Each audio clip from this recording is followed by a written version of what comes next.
We're going to be doing a Honda valve seal today. I've got my engine set at TDC for this cylinder. I couldn't get the spring compressor. I didn't want to wait on shipping. I tried to rent one from the parts store. Didn't work. It just wouldn't work for this job. Not for Hondas. It was too tricky because I have dual valve springs in this engine, and that spring compressor, the universal type, it wouldn't hold that inner spring. So trying to get these keepers out while that spring is well, you got to push down on that spring. It's just too much. So I ended up replicating a tool that is made specifically for this engine. The actual tool is relatively cheap. It's about 20 bucks. So anyway, so I've got my piston at TDC on this cylinder. 1 and 4 are the same, so you can use 4 with a magnet or a rod in there to tell you where your TDC's at.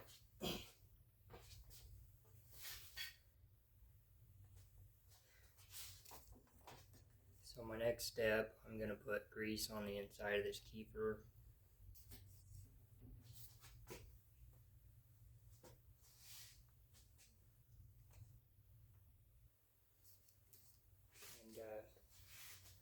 Don't be shy on the grease. Just pack it in there. It'll allow that to stick to the stem.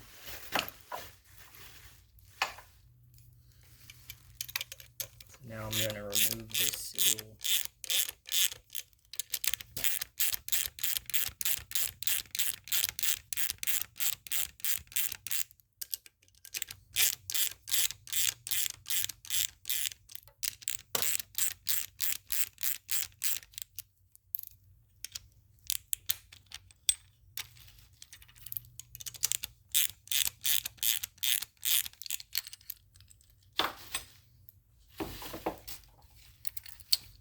And also, so I put some plastic in all the oil holes here to keep anything from dropping and falling into there.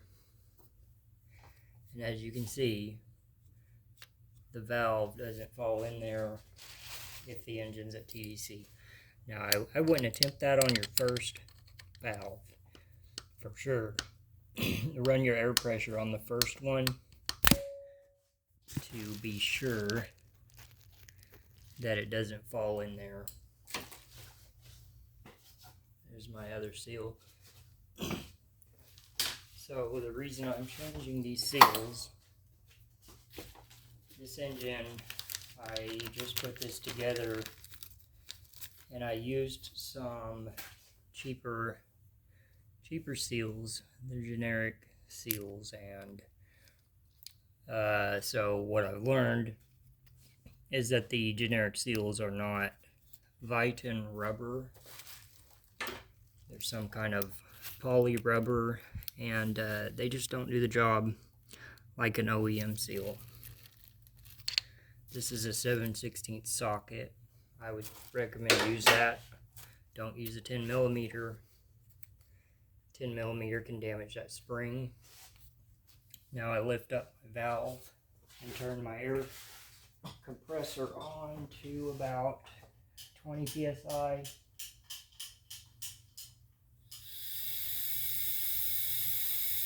So,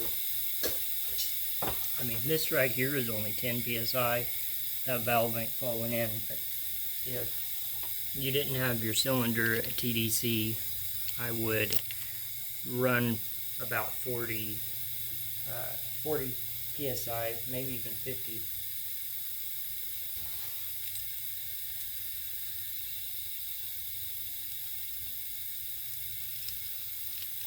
Now I just have to position my tool. This thing, not the best tool, but you know, what can you do when you don't have one? I made this thing out of just a piece of metal and a pipe fitting of some kind. Just stuff I had laying around. So I preload this spring a little bit just because of this tool. But just get it into position.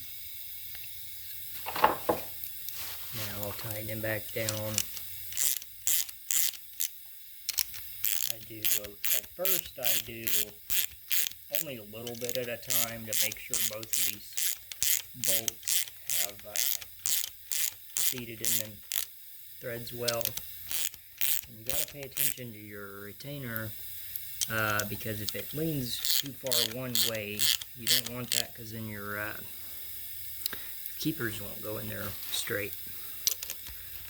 So mine right now is leaning a little bit far on one side, so I'm going to adjust these bolts to get it a little bit straightened out.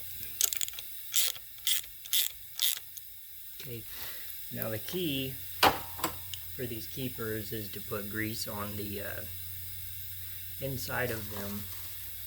You really have to do that. That will that'll get them to stick to the valve stem there. And I just put it in there into position.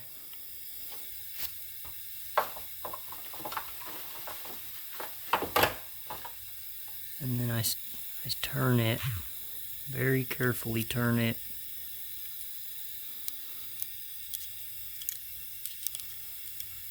Make sure it's stuck on the valve well.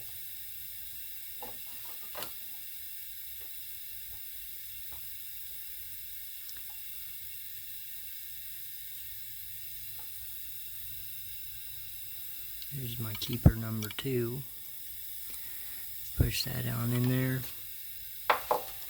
And make sure you get it into position well.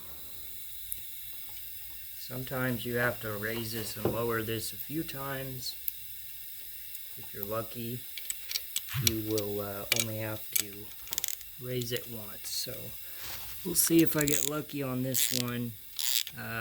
More times than not, I have to reseat these, lower it back down, and start over. It looks like this one's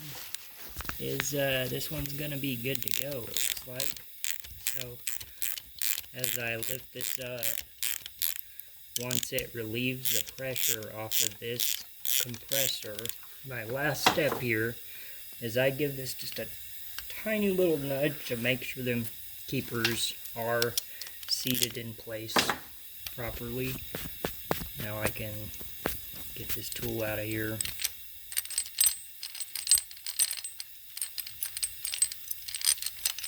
And that is it. These OEM seals, the brands for that, if you don't get it directly from Honda or find a Honda dealer of these seals, is the brands is NOK and ARAI.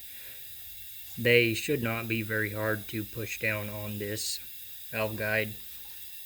I mean, I just barely had to push it in there, and you feel it pop in. So that's it. That's how you change these seals out with the head on the vehicle. Good luck.